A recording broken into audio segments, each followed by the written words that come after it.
I've had a little tiff with Rodney, so hopefully this episode gets uploaded because he's been helping me with the uploads and it's not my area, but now he's sulking and not replying to me. So we met at the cafe up at Summer Heights High Shops at 7 this morning, and it's halfway between both our schools, closer to mine, but that is what it is.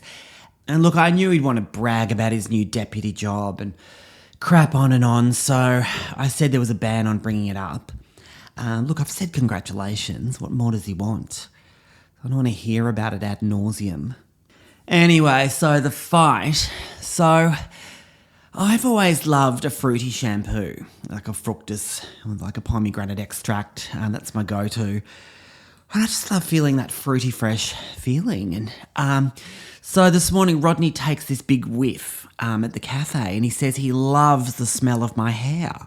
And I said, call me old-fashioned, but since when do men smell other men's hair? It's not a thing in my book. And it's quite off-putting when you're trying to sip your soy latte and you've got bloody Rodney's flared nostrils leaning over your coffee froth and snorting in your bloody follicle fragrance. I told him to back off and that he was making a scene and people were looking, and then he got all sulky about it. I mean, I just like to smell nice and I just tend to navigate towards a fruity scent. I've got a tutti frutti like car air freshener in the Hyundai, and you'd know from the show as well I have an extremely heightened sense of smell, which is my curse sometimes as well. And some of the boys at my new school are a bit woofy sometimes, and I'd be strung up if I said anything in case it's some sort of cultural no-no. But so I just have to burn a scented candle in my drama room. I've got my guava and lychee sorbet soy candle burning most days, and I spray down the particularly woofy ones with my can of Glen 20. Got the Berry Breeze one. That's just for the extreme cases. So anyway, Rodney asks, after he's sniffed my bloody hair, he asks what shampoo I'm using because he wanted to get the same one if that was okay. I said, look, I'll tell you, because anything would be an improvement on your current status of BO vaguely disguised by that Brute 33 deodorant stick that you've had since bloody pre-COVID.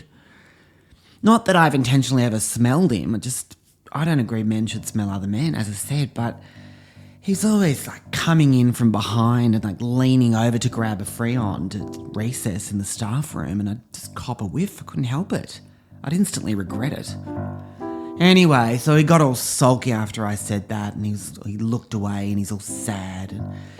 And I said, look, it's upload day. And he said he might or he might not, which is an extremely passive-aggressive thing to say, but that's how Rodney rolls. Welcome to Mr. G's room, G's room, G's room. Welcome to Mr. G's room, come inside. Please be quiet, year nines. And take your shoes off and find a spot on the floor. Welcome to Mr. G's room, G's room, G's room. Welcome to Mr. G's room now. Hey, Mr. G. So, what's the deal with Celine? You keep dodging the topic, and us G-timers want to know. Did something bad happen to Celine? Can you spill the tea on Celine, please? Oh, God, I've been putting this off, haven't I? Because you're all obsessed with bloody Celine. Look, the show, as you know, was bloody yonks ago. She was old even then, so she's no longer with us, as I said earlier. She's in a better place. Look, I'll tell you what happened, but I don't want you all bloody flying off the handle, and I've already had Peter on my case, and back in 2012 when I tweeted that picture of Celine in the microwave with the taste like chicken hashtag. But it was a funny joke. I was joking. I popped her in momentarily. I was using humour. But anyway, look, I'll take you back to that time, if I can try and remember, and explain what happened with Celine. I mean, you'd all remember how it ended in the show. She was in the wheelchair after the accident, once I'd revealed that she hadn't died, and everyone was so happy to have her back. Look, for me, she was an absolute pain because I'd bought her back in the day as a working showbiz dog. And she was, in her heyday, getting model/acrobatic circus dog work, trained by yours truly. But, obviously she couldn't get that work once she was in the wheelchair. And I spoke to our agent. We share the same agent, Ronnie from Twos and Fours, Humans and Dog Agency. I said to Ronnie, look, let's lean into this whole disability thing. I thought that's a niche that we could fill. There's not a lot of dogs in wheelchairs with agents with showbiz backgrounds like Celine.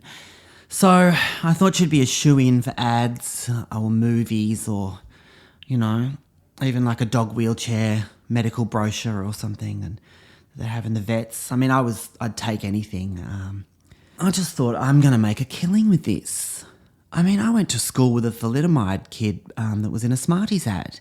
And that was, back when diversity casting wasn't even a thing. But no, the work for Celine just wouldn't come. And also, I was sick to death of having to squeeze her when she had to go to the toilet. I had to bloody squeeze the dog. So, and sleeping next to her when she's in the wheelchair was, driving me scatty. Kept whacking my shins into the spokes of the wheelchair in the middle of the night and it bloody killed. I mean, she seemed in herself perfectly fine and happy, but I don't know. I just think the lack of work and the confidence hit she would have taken would have made her think that life wasn't worth living. So I'd often leave the front gate open intentionally, sort of praying that she might run out one night and get lost, but she never did. And I did back down the driveway quite fast sometimes when she was wandering around the front, praying that I'd hear the terrible crunch of a dog wheelchair and her final squeal. But no such luck.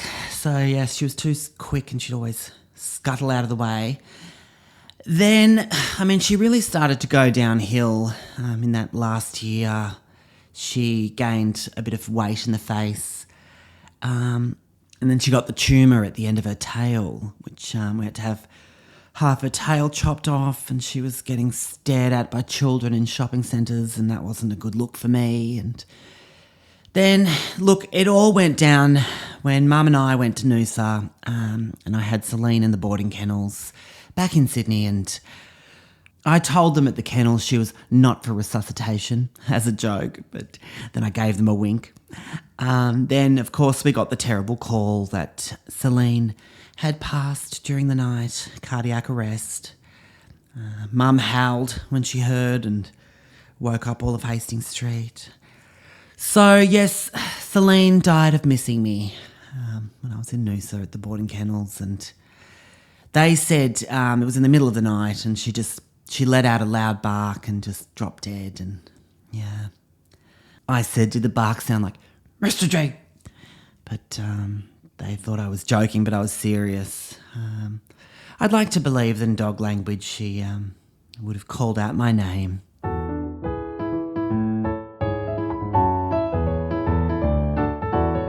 So yes, after my very brief grieving period, I got my new dog Meryl. Meryl's a chocolate mini sausage dog, chocolate in colour, not flavour, with a caramel snout, and I've had her for years now. Look, she's fine. I'll bring her in one day into my studio here, and I'm treading carefully with the acting principal, Mrs. Chen. Just don't want to rock the boat. But I'm still fairly new here, so. But look, Meryl's very well trained by me. She can count. She can walk backwards, which is quite hard in the mini sausage dog. She can crawl through a PVC pipe too, like a guinea pig, and she does speak on command too. She says coffee, coffee, coffee. It's a series of barks, but you can kind of make it out. So that's a little party trick. But yeah, so I've got her with my agent, Rodney from Twos and Fours as well. So they're great. I mean, I'm one of their more prominent clients. As I've mentioned, human clients. They do skew more dog than human, so it's a boutique kind of agency. But so well, I feel lucky to be represented by them, and Ronnie's fantastic. So look, with Meryl, I wanted a working showbiz dog again, and the mini sausage dog, while they do have a smaller brain than the Chihuahua, they are still top 5 most intelligent breeds, and the mini even more intelligent. So Apparently they were used as guide dogs for the blind in Elizabethan times. I've seen some drawings, but yes, I wanted Meryl to get acting work. She's kind of my side hustle, if you like. And to be honest, we haven't had a lot. I didn't expect her to get a lead in a bloody TV series or anything, but I thought, something might come up that could pay the bills. And I'd take a bloody documentary about ticks where they'd have to sedate her for a death scene, or because I've heard they pay more to the owners if sedation is required. With the dogs, because the dog anaesthetist is on set, etc., which is fair enough that it's danger money, and they pay more if cigarettes are involved as well, I've heard. But yes, Meryl's a funny one. She's my right-hand gal. She's always down there, and man's best friend. She's fine. She's an odd character. She hasn't officially been diagnosed yet, but I've done a few online surveys and answered for her, and I think she's got dog Down syndrome because she ticks a lot of the boxes for it, according to the surveys I've done, which is great. So we've popped that little factoid onto her agency bio, just in case. But yes, so you never know in the biz, something could come up, fingers crossed. Today's masterclass in drama is an exercise I do with all my students. It's on my curriculum. So if you're one of my students listening, you'll be very familiar with the magic carpet. It's a wonderful acting exercise. It's a visualization and improvisation-based task where you have to exercise your imagination and see things that are not there. So, for example, if you are a movie star and you're working with green screen, a lot of your acting involves imagining a world around you that's not there. And the great Dame Judy said once about her role in the movie Cats was extremely CGI based, so she would have been in a green spandex suit for most of the time with the ping pong balls on it. She wasn't dressed as a cat, so she had to imagine it. And she said, she's quoted as saying, "I hope this shit works." Anyway, this task really flexes that visual imagination muscle, I call it. And it's the magic carpet. And I want you guys to climb onto your magic carpet because we're about to take off. You are Aladdin, the young Middle Eastern fellow who rides around on the flying carpet. Don't do the Middle Eastern accent because that's offensive, unless you are of that descent. But I prefer the Disney version, so that's what I'm going to do.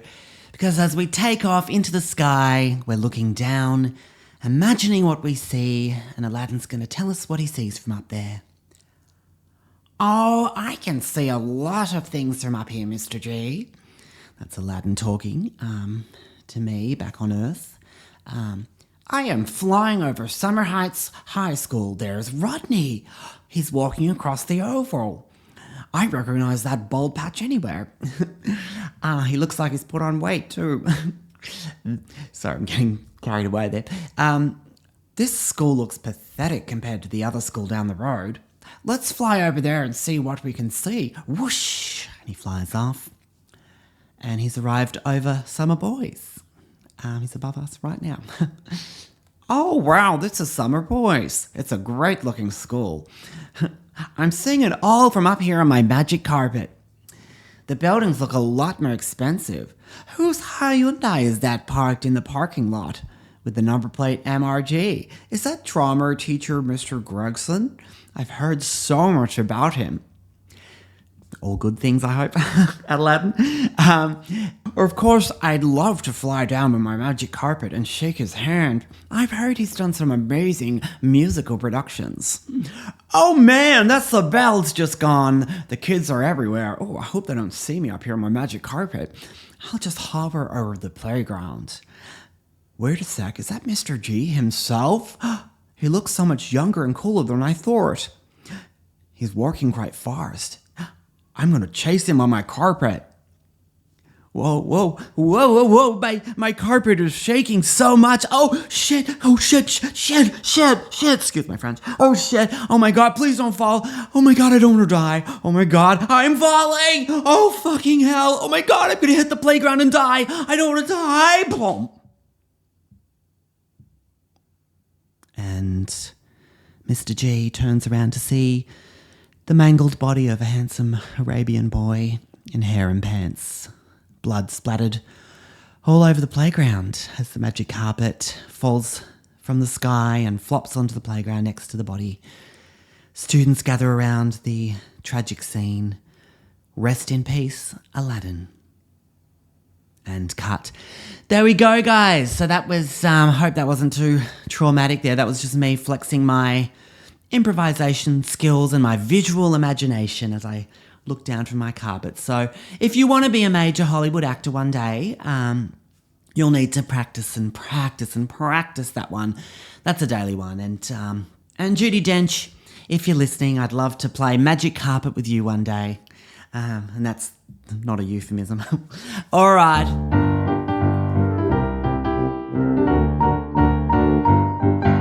Okay, this episode is rocketing along, guys. Let's have another look at a scene from Summer Heights High. I'm just going to play it here without the sound. And, it's the rape mural banter. Mr. Chi comes through the playground, and that's, there I am. That mural's still there, would you believe? And here we have Toby running up the path. The first time we meet Toby, my little student friend. And now here's another perfect example of the manipulation of the producers. They had me doing this walk and talk up the path, bit of doco industry jargon there, walk and talk, but I knew what they meant when they asked me, so I do a lot of walk and talks in this show, as you know. So here I am coming up the path. Unbeknownst to me, the producers had released Toby and told him to run up and hug me. So it was all a setup. That was his standard way of greeting me because he was a lovely kid. But look, yes, that's one of the many tricks there that these documentary makers use to try to throw the subject in the deep end with these little moments and see how they react. But I was one step ahead of them, and here I am launching into the description of the fine, not fine rules. And there I go, demonstrating with the touching of Toby. But I was spot on with that, I must say. Those rules still apply today in the playground, and I've heard they actually use this scene in teachers' colleges for teacher training, which is a nice feather in my cap. And another reason why I get recognised wherever I go. But look, yes, Toby, lovely kid. As you remember, he was the star of Mr. G, the musical, as in the title role of Mr. G, and he was breathtaking. I handled the vocals, of course, from off stage, but his lip sync work was impeccable. I actually ended up casting him in quite a few musicals in the years that followed.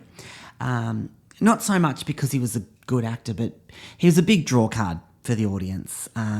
Stick a Down syndrome kid on a poster and you're guaranteed to sell tickets, which is a little crass for me to say, but that's the world that we live in.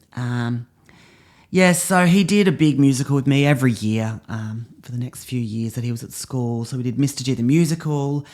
We did David Claus the year after. He was the lead in that. That was really his shining moment. It was a show I wrote about Santa Claus's secret brother who returns to the North Pole, and he's the family shame, and they try to keep him a secret from everyone, but he makes himself known to the world, and some big song and dance numbers in that show. But Toby was fantastic as David Claus. And what else? He was the lead in Ooga Booga, my caveman musical. I was in that too.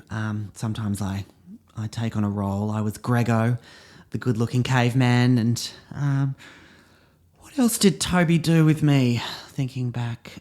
Of course, Year 12, he did The Fat Swan. We padded Toby up, and it was my show that I wrote about a retired male ballerina who's struggling with addiction, but he wants to return to the stage, and he finally puts on Swan Lake, but he's grossly overweight and has a heart attack in the finale. it was a heavy show. I was in a weird place. But yes, look, I do keep in touch with Toby and the family still.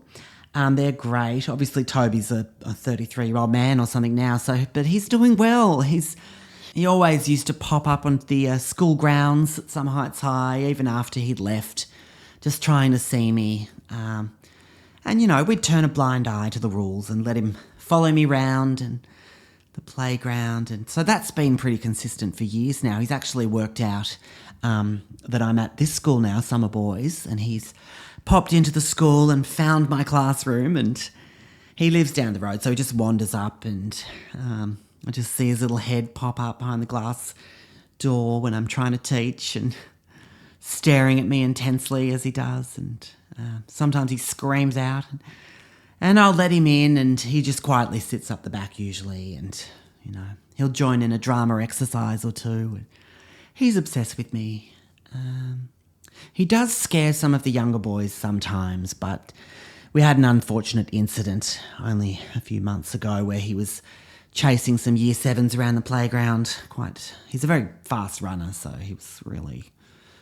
we had to call the police, and they managed to restrain him and get him home to mum and dad. But look, the thing is, it's all fun and games for Toby, but, these days everyone's so uptight and, he means no harm.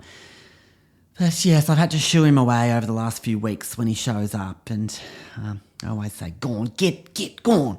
Do that kind of voice at the door to get him to leave, and he gets the hint eventually, and I think he just finds me really entertaining, and he just loves to watch my classroom performances, and he loves my pink bag work, but he's harmless enough.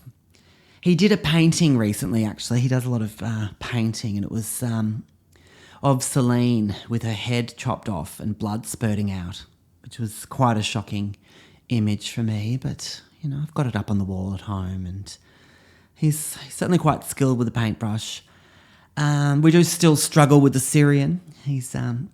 That's where his family's from, so I'm always trying to get him to teach me words in Syrian for a bit of fun. And I recall during the filming, you might have seen this scene where he was trying to teach me how to say "how are you" in Syrian, but according to him it was "get fucked," which is apparently true, but quite unpleasant. And if ever I have to say hello to a group of Syrians, it's going to be quite confronting.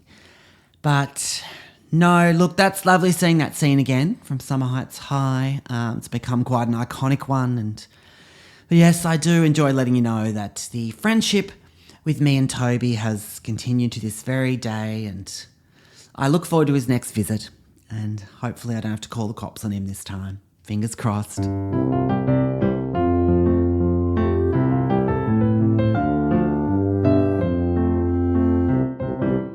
Well, that's another fabulous episode in the can.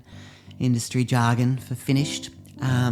Next week, more fun. I'm going to cover my love life, and I'll spill the tea on my new school here, Summer Boys, and plus a hit song from my musical, You Can't Skate, Mate. Catch your G-timers. This season of Mr. G's Room is presented by Helen Gregson. Helen Gregson appears courtesy of Twos and Fours Management. This podcast is recorded and produced by Helen Gregson in Sydney, Australia. All songs written and produced by Helen Gregson. Audio recording by Helen Gregson. Post-production by Helen Gregson. Set design by Helen Gregson. Videography by Helen Gregson. Wardrobe by Helen Gregson. Graphic design by Helen Gregson. Special thanks to Craig from Pear for cleaning out the storeroom and Rodney Parsons from Summer Heights High for the on-air sign. The views, thoughts and opinions expressed in this podcast are those of Helen Gregson, and let's face it, is Summer Heights High, and the A is probably expired now, so go have a cry. Any resemblance to stories and people's deceased or alive, it's not Helen Gregson's fault, it's simply telling it like it is. For updates, follow the Mr. G's Room Facebook page. This is Helen Gregson Productions. See you next week, everyone, and remember, it's G time, not free time. And take your shoes off and find a spot on the floor. Welcome to Mr. G's Room, G's Room, G's Room. Welcome to Mr. G's Room now.